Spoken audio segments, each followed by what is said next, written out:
اهلا وسهلا بكم مشاهدينا مشاهدي المسرحيه الكرويه في كل مكان. فوز مستحق بروح عادت من جديد، بالاجتهاد والاصرار الاهلي قدر يقرب من بعيد. الاهلي ينتصر على نادي الزمالك بنتيجه 2-1.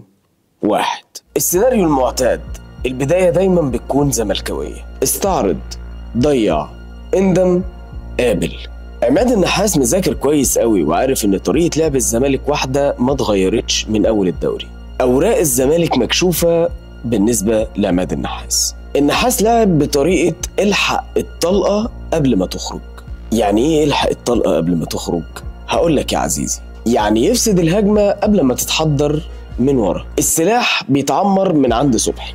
الخطوه الثانيه بتوصل لعبد الله السعيد، يبتدي ينشن على بيزيرا بيستلم، بيدوس على الزنات، الطلقه يا اما بتصيب في المرمى يا اما بتتلعب لعدي الدباغ وبرضه بتصيب في المرمى. هي دي طريقه لعب الزمالك، بيحضر من ورا من عند صبحي، كرة بتوصل لمفتاح اللعب، الحلول كلها عبد الله السعيد يعمل اسيست بيزيرا بيخلص. فريق النادي الاهلي ضغط من اول دقيقه في ارض نادي الزمالك ب5 لعيبه. عماد النحاس وصى محمد بن رمضان يفضل كتف في كتف مع عبد الله السعيد.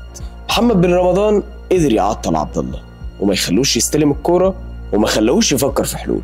كوكا لعب على بيزيرا اللي هي الكوره ما وصلتلوش غير 3-4 مرات بس، ولما الكوره وصلت لبيزيرا قدر كوكا يتغلب عليه نفسيا وبدنيا وفكريا. كده النحاس بدأ يسيطر بنسبة 30%، بس برضو النحاس عارف ان عنده مشكلة دفاعية وعارف ان الزمالك عنده هجوم خطير جدا، لو وصل بأي كورة هتعمل له صداع. وبالفعل الزمالك وصل بكورتين، ولكن للأسف ضاعوا زي اللي ضاعوا قبل كده. لما النحاس حس بخطورة حب يمسك جبهة عمر جابر، قال لك سنه كبير وبن شرقي يقدر ياخده يمين في شمال ويعدي منه أكتر من مرة، ولكن الحقيقة عمر جابر وصل رسالة إنه مش عظمة طرية، وعمل جيم هايل جدا، قفل الجبهة بالضبة والمفتاح. الزمالك خرج في الشوط الأول بنتيجة 1-0. عماد النحاس بين الشوطين حفز لاعيبته وزرع جواهم روح الانتصار، وكان مخطط وعارف إن مين الورقة الرابحة اللي هينزلها وتخلص المباراة. نزل حسين الشحات، وباين جدا إن حسين نازل جاهز إنه يكتب عنوان باسم القديم يكسب.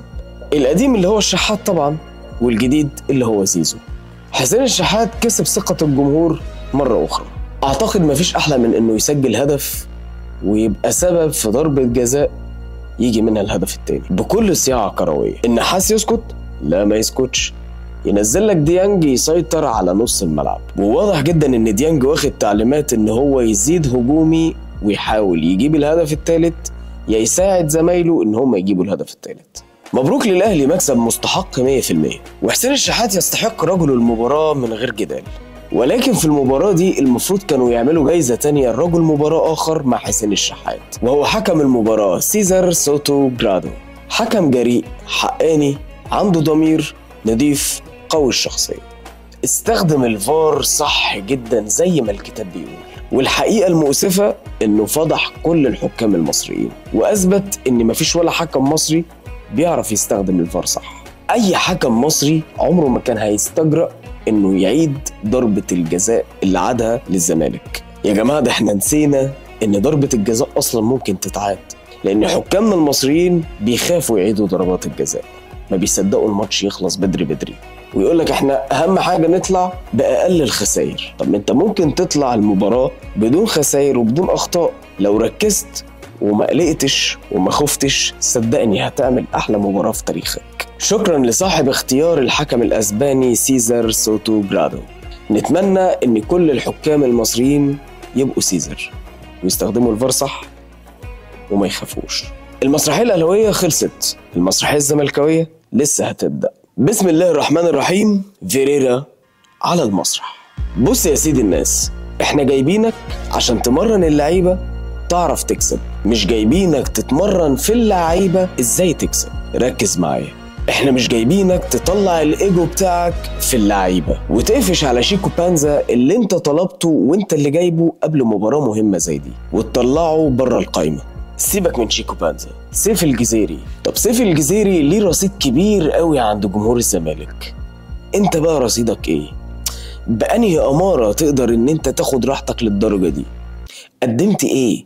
جمهور الزمالك كله والناس كلها عارفة أهمية سيف الجزيري في المباراة اللي زي دي، وانت حالف ان سيف الجزيري ما يلمس الكورة طول ما انت موجود في نادي الزمالك.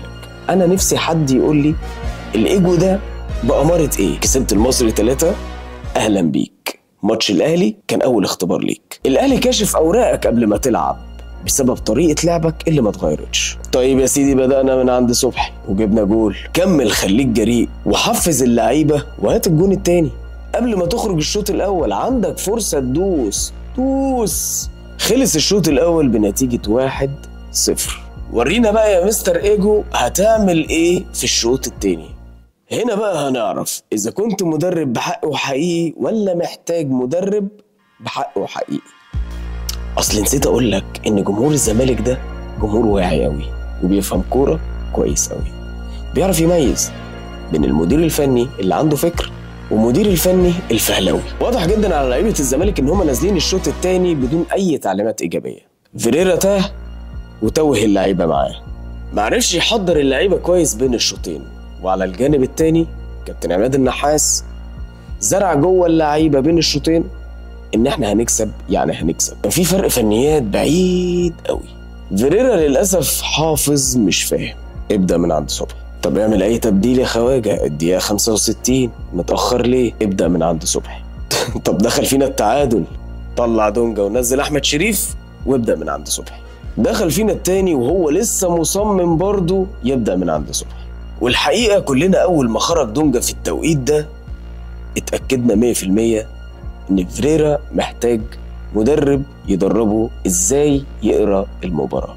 انت المفروض الشوط التاني تنزل ضاغط على الاهلي وتكبس كبسه حلوه عشان حتى هم نفسيا يهدوا شويه، ولو قدرت تجيب الجون التاني تبقى 10/10. ما قدرتش تجيب الجون التاني فانت بتعمل لهم ارهاب فكري. الحاله الوحيده اللي انت تقدر تخرج فيها دونجا تنزل مكانه الونش، ترجع الونش ورا، تدخل محمد اسماعيل نص ملعب، عشان احنا كلنا شفنا اسماعيل بيعرف يلعب برجله ازاي. فانت هتعوض دونجا باسماعيل عشان طبعا شحاته مصاب، بس انت ما عملتش اي حاجه من كل ده.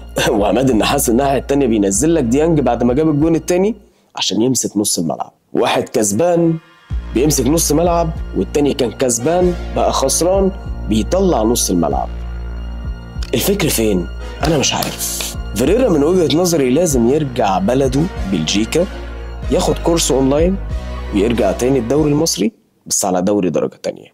ربنا يوفقه ويقدر يطلع تاني يدرب اي فرقة صغيرة شركات في الدوري الممتاز. بس في ستيبس المفروض ياخدها قبل ما يوصل للزمالك، لانه هو حقيقي مش مدير فني يليق بنادي الزمالك، ولا هو شخصيته لايقة على نادي الزمالك. هو اضعف بكتير من نادي الزمالك. انا مش هتكلم عن لعيبة خالص، مش هقول مين اللي كان مقصر ومين اللي كان راجل. في النهاية النتيجة واضحة، البقاء للأفضل، والأهلي فاز 2-1 عشان الأهلي كان أفضل. غياب زيزو كانت أكبر هدية للنادي الأهلي، لأن زيزو لو كان شارك الأهلي ما كانش قدم المجهود ده. زيزو لو كان شارك كان ممكن حسين الشحات ما تشوفوش بنفس المستوى اللي انت شفته بيه ده. وبصراحة حسين الشحات نزل المباراة دي بعنوان القديم يكسب، وبكده تكون المسرحية الكروية انتهت. وأخيرا اللهم احفظ مصر وشعبها ورئيسها من كل سوء. سلام.